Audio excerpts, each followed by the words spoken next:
Hey guys, today I'm going to be showing you how to design a image for online spaces such as a Facebook cover photo or a Google Plus cover, as well as any other kind of online images that you may find, especially for social media. So there are a couple of things that we want to keep in mind. The very first thing that we want to do is have a look at the space we're going to be designing for.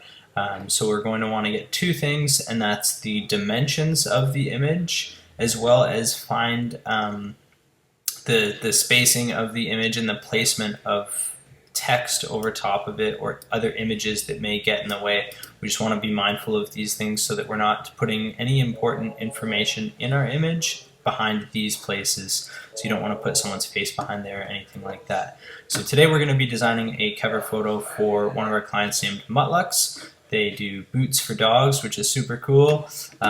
So yeah, the first thing we're going to find out is the dimension that we're going to be working within, and the way we can find that out is by going to this drop down arrow here and going to support inbox, and there's a little search FAQs here. You can search in dimensions, or I'm going to type in desktop because I want it to take me to the desktop help, and from here I know that I want to go to sharing, photos, uploading photos and profile pictures, and underneath this I'm going to look at how can I make sure my photos display in the highest possible quality.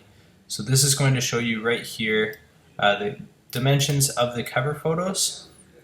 This can change over time, so it's good before designing to check these things. So I can make my image 851 pixels wide by 315 high, and it looks like they're also recommending that we save our images as a JPEG that is an sRGB color profile. So I'm going to go back to the Mutlux page here, just so I have that reference. I'm just going to put it to the side for the time being. The next thing I want to do is I want to command new, open up a new document, and I'm going to take the recommended 851 by 315 height.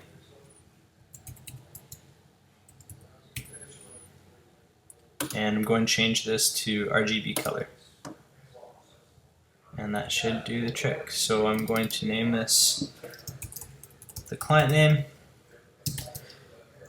what it is,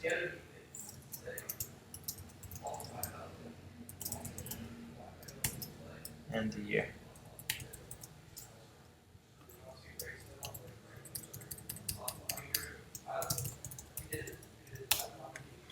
And now we have our dimensions, which is awesome. The next thing that we are going to want to do is do a quick little brand research, or a quick overview of the organization, so that we're making sure we have the right images, the right color scheme, as well as the right fonts or any other necessary images that we're going to be using.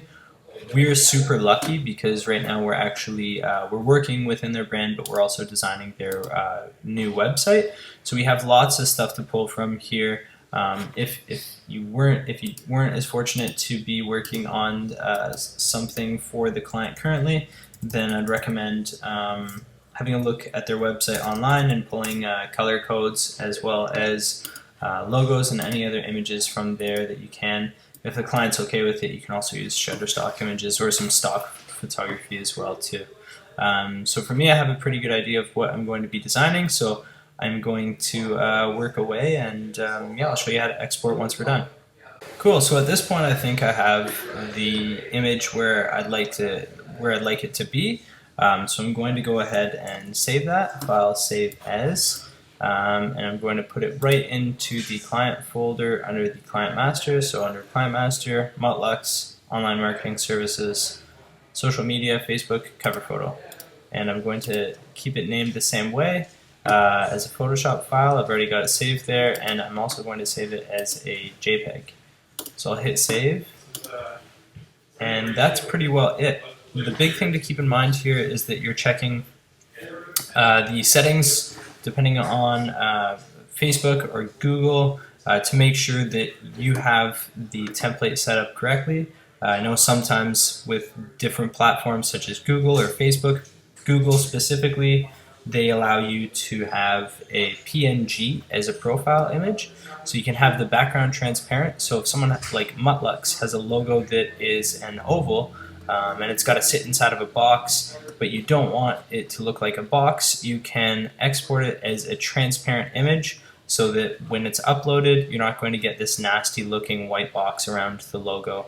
As well with Facebook, I know they're starting to do some GIF images as well too. So just staying current and constantly checking these things while you're designing will save you in the long run and potentially expand your creativity toward designing the image. So there you go. That's how you can stay on top of designing an image for online.